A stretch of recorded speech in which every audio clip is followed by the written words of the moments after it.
Family లాంటి characters తో చలాకీగా నవ్వులు తెప్పించడానికి అదిరిపోయే కాన్సెప్ట్ తో హైపర్ గా ఎంటర్టైన్ చేయడానికి ఇప్పుడు మన ముందుకు రాబోతున్నారు Hyper Aadi and Rising Rajesh team. Please welcome them.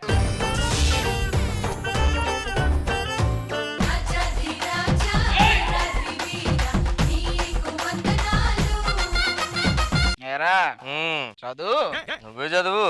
నువ్వు చదవచ్చుగా. నేను చదవచ్చుగా. అబ్బా చదవాయ్. ఇద్దరికి రాదులే కానీ నీ బట్టి అర్థం ఏమంటది? ఊర్లో ఎంత ఎదవాలం మేము? చాలా పెద్ద ఎదవలం అండి. నేను నంబర్ 1 ఎదవా, ఈ నంబర్ 2 ఎదవా. అదేంట్రా నన్ను పిలిచి అవమానిస్తా? నువ్వు నెంబర్ 1 నాకివ్వు, నెంబర్ 1 నాకివ్వు. సరే. అవునరా, ఊర్లో 10 కోట్లు పట్టుకెళ్ళి సినిమా తీస్తున్నా, ఏమైంది? మామూలుగా తీయలేదు. అవునా? ఈ రోజు 100వ రోజు రిలీజ్ అయిపోయా? 10 కోట్లు అయిపోయి. ఈ రోజు నుంచి ఎవడైనా నేను నువ్వు చెప్పను రా. అరే ఒక 10,000 ఎవరా? సారీ రా. అదేంటిరా నువ్వు చెప్పనన్నా? అందుకని సారీ చెప్పా. నీ నాయనమ్మ చనిపోయిందంట. అవునరా, పేలి చంపాను, చచ్చిపోయింది. పేలు చంపితే చచ్చిపోయిందా? అంటే సుత్తు చంపానులే. అవును, మీ తాత చచ్చిపోయాడట? ఏం లేదు, వాషింగ్ మిషన్ లో బట్టలు వేసాను, చచ్చిపోయాడు. దానికే వాడు ఒంటి మీద ఉన్నప్పుడు వేసాను. బట్టలారేగా. మన పోలీసులు పట్టుకున్నారంట గారు నిన్ను. రైల్వే ట్రాక్ మీద రూపాయికాయని పెట్టాను, దానికి అరెస్ట్ చేశారు. రూపాయికాయని పెట్టినందుకు అరెస్ట్ చేశారా? కాకపోతే రూపాయికాయని సుబ్బారావు పాకెట్ లో ఉంది అప్పుడు. నిన్ను కూడా అరెస్ట్ చేశారంట. వాడెవడో నిద్రపోతుంటే జో కొట్టే. జో కొడితే అరెస్ట్ చేస్తారా? కత్తితో జో కొట్టారా? అయ్యో లేచి ఉండగా ఇంకా. మా బాబాయ్ ఈ రోజు రేపు అనేలా ఉన్నాడు. ఏమైందిరా? విజయవాడ వెళ్ళాలంటున్నాడు. మరి ఈ రోజు రేపు, మరి ఈ రోజు రేపు. ఆ వెంకట సుబ్బడు ఉన్నాడు కదా. ఉన్నాడా? ఉన్నాడా? ఉన్నాడు. వాడు తాటి చెట్టు ఎక్కకుండానే తాటికాయలు తెచ్చేస్తాడు. అలాగలరా? అదే గాలికో కింద పడతాయి కదా, తెచ్చేస్తాడు. అది పక్కనట్టు మన లక్ష్మణ లేడు, వాళ్ళ కొడుకు ఉద్యోగం లేకుండా డబ్బులు సంపాదిస్తున్నాడు. ఎలారా? దొంగతనం దొంగతనం.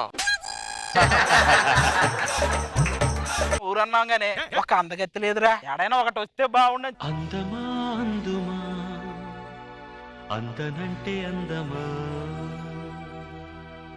ఆహా ఆహా, బాపు గారి బొమ్మ, బాపు గారి బొమ్మ అని వినడమే గాని ఎరా నువ్వేమన్నా చూసావా? నేను ఎప్పుడు చూడలే. నువ్వేమన్నా చూసావా? హలో, మా ఊర్లో కుర్రోళ్ళందరూ నన్ను గులాబీ గులాబీ అంటారు తెలుసా? నిన్ను కూడా గులాబీ గులాబీ అంటే ఆడంత గులాబీ ఆడంత గులాబీ.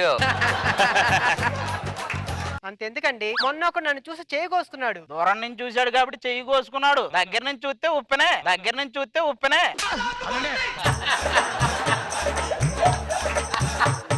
ఆగండి, మళ్ళీ ఎవరికి చెప్తాను. మేము వేసిన పంచులన్నీ ఊర్లో ఆడెవడో అవును కొత్త దిగాడు. ఎవడాడు? అరే రే నేను చెప్తారా? రే నేను చెప్తారా? నేను చెప్తాను. నేను చెప్తారా? నేను చెప్తాను. అబ్బా నేను చెప్తాను. నేను చెప్తా. అయ్యా ఏం చెప్దాం అనుకుంటున్నారు? నువ్వు పెద్ద బగడాగాడివని. అబ్బా నువ్వు చెప్పేసావా? మాట్లాడుతున్నావయ్యా, మా పెళ్ళై 10 ఏళ్ళైంది, ఇప్పుడు వచ్చింది దాని గడుపు. ఏంటి ఈ విషయంలో కూడా లేక్ చేసావు నువ్వు? రాము ఇక్కడ దేవుడు శాసిస్తాడు, రాము పాటిస్తాడు. పాటొద్దులే గానీ కామెడీ. ఈ టైం కాబట్టి మీరు ఎగురుతున్నారు, నాకు టైం వస్తుంది, ఎగరేస్తా. ఏది ఎడిటింగ్ లోనా? నేను అప్పుడే చెప్పానా ఈ రూట్ లో రావద్దే, ఎదవలుంటారని చెప్పి. నీకు చెప్పానా ఆర్టిస్ట్ రూట్ ని కరెక్ట్ కాదని విన్నావు నువ్వు. ఆ నోట్లో నోరెత్తకండి రండి. ದುಬಾಯಲ್ಲಿ ಸೆಂಟೆ ತೆಚ್ಚ, ಜಪಾನ್ನಲ್ಲಿ ಪೌಡರ್ ತೆಚ್ಚ, మలేషియా మొత్తం తిరిగి మల్లెపూలు కోసుకొచ్చ. హలో, నేను ఎవరు అనుకున్నావు? అజార్ తోపు. ఏంటి చూస్తున్నా? తోపు అన్నారు కదా, ఎక్కడ తోపాలి ఎక్కడ తోపాలి?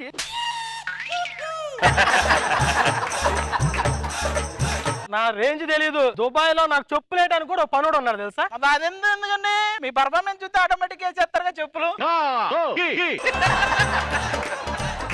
మర్యాదగా ఉండదు, నా జోలికి రావద్దు చెప్తున్నా. నువ్వు షూ వేసుకొచ్చా, నీ జోడికి ఎవడొస్తాడు ఇప్పుడు? అమ్మో దూరంగా ఉండు నువ్వు, నా జోలికి మాత్రం రావద్దు. హలో హలో, నాతో పెట్టుకుంటే ఎవరినైనా చిన్న భిన్నం చేస్తా. మేము పెద్ద భిన్నం చేద్దాం. అమ్మ బాబోయ్, ఇప్పుడు చెప్పరా అది ఏం చేయాలి ఇప్పుడు నేను?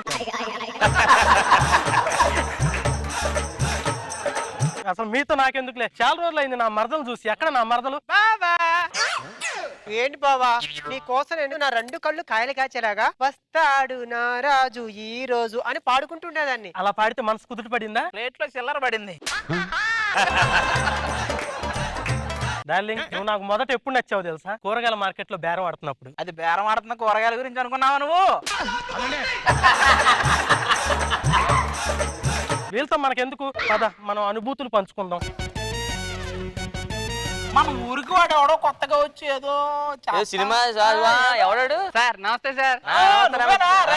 ఏంటి అండి ఈ ఊర్లో డాక్యుమెంటరీ తీద్దామని వచ్చానండి. అదే ఇదిగో ఇది పక్కనే ఉంటది ఒక ఆఫీస్ రూమ్, అందులో 3వ సరుకు ఉంటది. తీస్తే డాక్యుమెంట్లే ఎన్ని కావాలి నన్ను తీసుకుని వెళ్ళిపో. ఈ గేదె బాగున్నట్టుందండి, పాలెత్తదండి. మామూలుగా అయితే కన్నా గేదెలు 1-2 లీటర్లు ఇస్తాయి, కానీ నన్ను కానీ చూస్తే 14-15 లీటర్లు ఇస్తాయి. మరి పేడేత్తదండి. మామూలుగా ఇంత వేస్తాయండి, దీన్ని చూస్తే ఊరంతా వేస్తాయండి.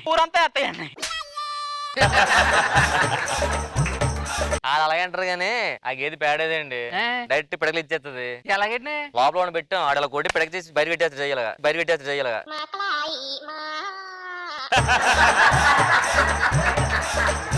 ఇది ఏంటండి? ఇది దాన్ని పరదేశి అంటారండి. అంటే ఏంటండి? బోరు. ఇదిగోండి ఈ ఊరు అందాలని ఆల్రెడీ షూట్ చేసి మీ దగ్గరికి వచ్చాను. షూట్ చేశారా? మొత్తం చేశానండి. మేము జాగ్రత్త పెడతాం వెళ్ళండి. ఏదో నేషనల్ అవార్డు అంటున్నాడు. ఈ పెన్ డ్రైవ్ ఏదో తీసుకెళ్లి ఇస్తే ఆ నేషనల్ అవార్డు మనకే వస్తది కదా? పక్క వస్తుంది అంటదా? వస్తది. మరి వస్తే సమానం పంచుకోవాలి. కాదండి, నేషనల్ అవార్డు ఎవరా? ఏంటంటే నేషనల్ అవార్డు ఇచ్చేది ఊరు డాక్యుమెంట్ తీసుకొస్తా అని చెప్పి సనీల్ డాక్యుమెంట్ తీసుకొచ్చారు. అది సన్నీలేని డాక్యుమెంటరీయా? నేను చూడలేదు సరే. నేను అప్పుడే అనుకున్నా వాడిని చూసి. పోతే పోడు కానీ సన్నీల్ డాక్యుమెంట్ ఇచ్చేది చూసుకుందాం.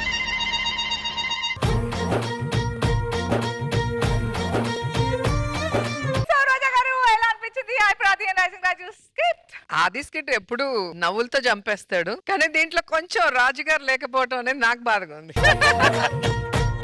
కానీ చాలా బాగుంది, వెరీ నైస్. ఫెంటాస్టిక్. అంటే లాఫింగ్ క్లబ్ లో లైఫ్ టైం మెంబర్ అయినట్టు ఉంటది. అది అబ్బో. ఎప్పుడు చూస్తున్నా సూపర్.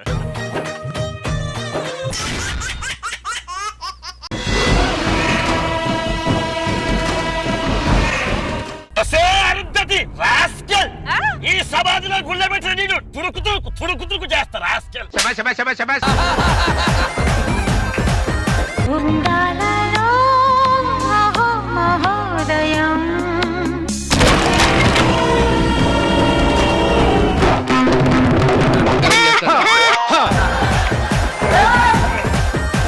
అర్థది కదూ అబ్బాలే దీన్ని నమ్మాలి. నమ్మినా ఎవ్వడు కొనడు. పగ తీరని పిశాచినై కసితో పగతో రగిలిపోతున్న రాస్కెల్. కసితో పగ్గతో రగిలిపోతున్నాడు. చీకటి మాస్టర్ గారు చూడండి, అందమైన అమ్మాయి పైకి ఎలా వస్తున్నాడు. నీకు ఇంకొకరు కావాలంటే కొనిస్తాం కానీ తొందరగా వెళ్ళిపోమ్మా నువ్వు. నీకు బాగా ఇక్కడ బాగా అవుతుంది. ఏ పసుపు, నువ్వు 20 సంవత్సరాల బట్టి లోపలే ఉన్నావు కదా? యాక్చువల్లీ పగ తీరని పిశాచినై పగతో రగిలిపోతున్నాడు. ఆ రగిలేదేదో నా మీద రగిలి కొంచెం నిప్పంటించబ్బా. ఎక్స్ట్రా జబర్దస్త్.